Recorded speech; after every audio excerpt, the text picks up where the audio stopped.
नमस्कार दोस्तों, स्वागत है आप सभी का हमारे YouTube चैनल ज्ञान कामना पर। दोस्तों, राजस्थान बीएसटीसी एग्जाम 2020 यानी प्री डीएलएड एग्जाम 2020 के दो नए लेटेस्ट अपडेट हैं आप सबके लिए लेकर आया हूं।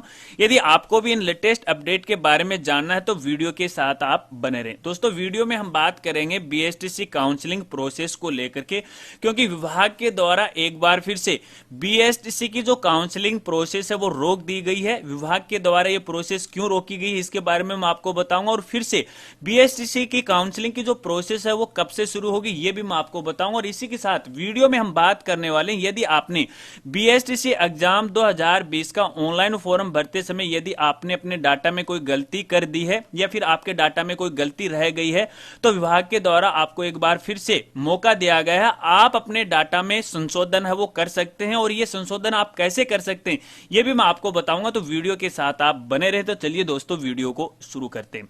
दोस्तों, जैसा कि आप सभी को पता है कि राजस्थान बीएसटीसी एग्जाम 2020 की जो काउंसलिंग प्रोसेस थी उस प्रोसेस की जो लास्ट डेट थी 9 नवंबर 2020 थी, यानी आप 9 नवंबर 2020 तक बीएसटीसी की काउंसलिंग है वो करवा सकते थे। लेकिन विभाग के द्वारा एक बार फिर से इस प्रोसेस को रोक दिया है, यानी काउंसलिंग प्रोसेस को रोक दिया गया है, और इसके लिए विभाग ने एक आदेश है वो भी जारी कर दिया गया है।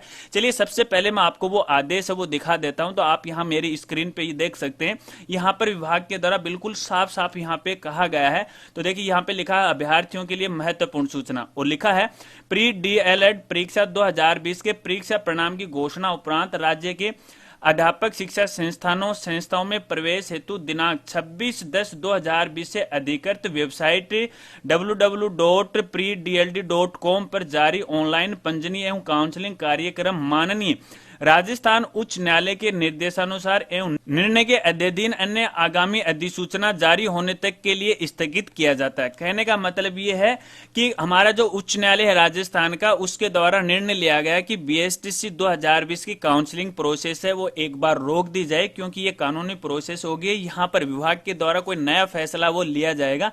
इस कारण से विद्यार्थियों के लिए जो ऑनलाइन काउंसलिंग की जो प्रोसेस है वो रोक दी गई है। हालांकि फिलहाल देखिए ये नहीं बताया गया है कि ये जो नई काउंसलिंग है वो कब से शुरू होगी, इसकी कोई भी डेट है विभाग के द्वारा जारी नहीं की गई है। तो ऐसे में यदि इस बारे में विभाग का नया अपडेट आएगा, नई जानकारी आएगी, तो आगे की वीडियो में मैं आपको बता दूंगा। तो आप चैनल पे एक नए हो और चैनल को सब्सक्राइब नहीं किया तो सब्सक्राइब कर बेल आइकन दबा लेना, ताकि इस बारे में अगर मैं कोई और वीडियो डालूं तो उसकी जानकारी, एक नोटिफिकेशन है वो आप तक है वो पहुंच जाए। लेकिन काफी सारे जो ऐसे साथी थे जो इस बार बीएसटीसी एग्जाम 2020 क्वालिफाई किया था और जो काउंसलिंग प्रोसेस में भाग लेने जा रहे थे, लेकिन वो प्रोसेस नहीं हो पा रही थी क्योंकि साइट है वो सही तरीके से वर्क नहीं कर रही, तो ऐसे में वो विद्यार्थी वो चिंतित हो गए। तो आपको चिंता करने की कोई बात नहीं है, विभाग के द्वारा आपको एक बार फिर से नया मौका दिया जाएगा काउंसलिंग प्रोसेस के लिए। आप आसानी से काउंसलिंग है वो कर सकते हो, तो आपको थोड़ा सा यहाँ पे इंतजार करना है, उसके बाद आप ऑनलाइन काउंसलिंग है बीएसटीसी एग्जाम 2020 के लिए कर सकते। चलिए फ्रेंड्स, इसके अलावा दूसरे अपडेट की बात करते हैं, और दूसरा अपडेट ये है कि यदि आपने बीएसटीसी एग्जाम 2020 का ऑनलाइन फॉर्म भरते समय यदि आपने अपने डाटा में कोई गलती कर दी है या फिर आपके डाटा में कोई गलती रह गई है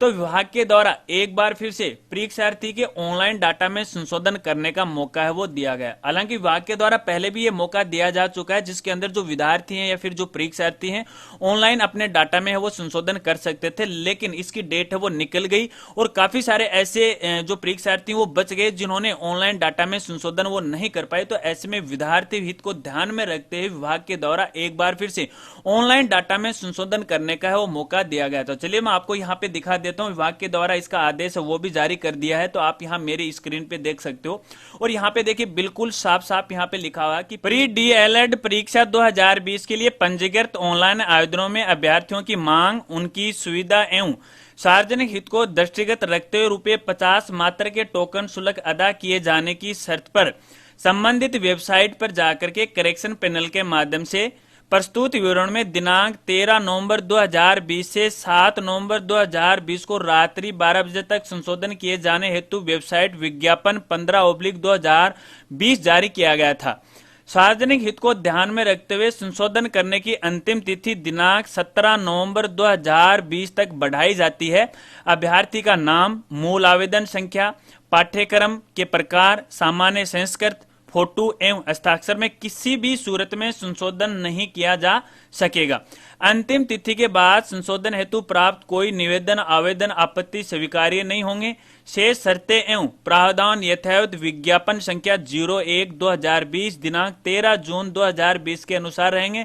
प्रवेश हेतु काउंसलिंग के समय अभ्यर्थी के आवेदन पत्र एवं मूल दस्तावेज में अंतर पाए जाने पर अभ्यर्थी प्रवेश के लिए पात्र नहीं होगा। तो दोस्तों यहाँ पे यदि आपके नाम में या फिर आपके आवेदन संख्या में या फिर आपके पाठ्यक्रम में या फिर आपके फोटो या हस्ताक्षर में यदि आप कोई संशोधन करना चाहते हो तो वो संशोधन वो मान्य नहीं होगा। इसके अलावा यदि आप कोई भी संशोधन करना चाहते हो तो इसके लिए आपको ऑनलाइन है वो अप्लाई करना पड़ेगा। ऑनलाइन कैसे अप्लाई करना पड़ेगा वो मैं आपको आगे बता दूंगा। लेकिन यदि आप इसके अलावा कोई अपडेट करना चाहते हैं, कोई संशोधन करना चाहते हैं अपने फोरम में, तो इसकी जो लास्ट डेट है वो 17 नवंबर 2020 है और इसके लिए आपको 50 रुपए की राशि है वो विभाग को पे करनी पड़ेगी। एक टोकन है वो भी आपको ऑनलाइन है कटवाना पड़ेगा। आप इसके लिए ऑनलाइन पे कर सकते हो या फिर किसी ई मित्र के माध्यम से भी आप वो पेमेंट कर सकते हो। तो कहने का मतलब है आप 17 नवंबर 2020 तक है आप अपना संशोधन है वो कर सकते हो। अब ये संशोधन करेंगे कैसे वो मैं आपको यहाँ पे बता देता हूं। तो दोस्तों इसके लिए आपको विभाग की वेबसाइट पे विजिट करना है और विभाग की वेबसाइट का जो URL है वो है predled.com। इसी वेबसाइट पे आपको विजिट करना है। इसके अलावा किसी दूसरी वेबसाइट पे आपको विजिट नहीं करना है क्योंकि एक predld.org फेक वेबसाइट है, वहां पर आपको कुछ भी नहीं करना। आपको विभागीय वेबसाइट पे विजिट करना है। यहां पर विजिट करने के बाद देखिए आपको यहाँ पे थोड़ा सा नीचे आना है और नीचे आने के बाद देखिए यहाँ पे दोस्तों आप यहाँ पे देख सकते हो आपको मिलेगा एक log in to correction field application form. तो इस लिंक पे आपको क्लिक करना है और जैसे इस लिंक पे आप क्लिक करोगे तो आपके सामने इस तरह का एक लॉगिन पैनल है वो ओपन हो जाएगा और यहाँ पे आपको अपनी एप्लीकेशन नंबर ID वो डालना है और आपका जो पासवर्ड है वो आपको यहाँ पे डालना है। अगर आप अपनी एप्लीकेशन नंबर ID भूल गए हैं तो दोस्तों यहाँ पे फॉरगॉट एप्लीकेशन ID आप कर सकते हो। यदि पासवर्ड भूल गए तो आप यहाँ फॉरगॉट पासवर्ड वो कर सकते हो, तो आप अपना पासवर्ड वो रिकवर कर सकते हो। इसके अलावा यदि आपका मोबाइल बंद हो गया है, पुराने वाले मोबाइल नंबर पे आपकी OTP नहीं जा रही, तो ऐसे में यहाँ पर आपको अपना मोबाइल नंबर चेंज करने का ऑप्शन भी है वो मिल जाता है। लेकिन मोबाइल नंबर चेंज करने के लिए आपको अपना आधार कार्ड या कोई भी एक ID प्रूफ है आपको ऑनलाइन अपडेट करना पड़ेगा। उसके अगले 1 या 2 दिन के बाद आपका जो मोबाइल नंबर है वो अपडेट हो जाएगा, जिसकी सूचना आपको SMS के माध्यम से दे दी जाएगी। तो दोस्तों अगर आप ऑनलाइन अपडेट करना चाहते हो अपने डाटा में तो यहाँ पे अपने लॉगिन ID के अंदर एप्लीकेशन नंबर और पासवर्ड डाल के आप अपडेट है वो कर सकते हैं। तो दोस्तों ये तो थे BSTC एग्जाम 2020 को लेकर के 2 नए लेटेस्ट अपडेट। मुझे बताना कि ये अपडेट आपको कैसे लगे। इसके अलावा यदि BSTC काउंसलिंग को लेकर यदि आपके कोई और भी सवाल हैं तो आप वीडियो के नीचे कमेंट कर सकते हैं, मैं आपकी पूरी हेल्प करने की कोशिश करूंगा।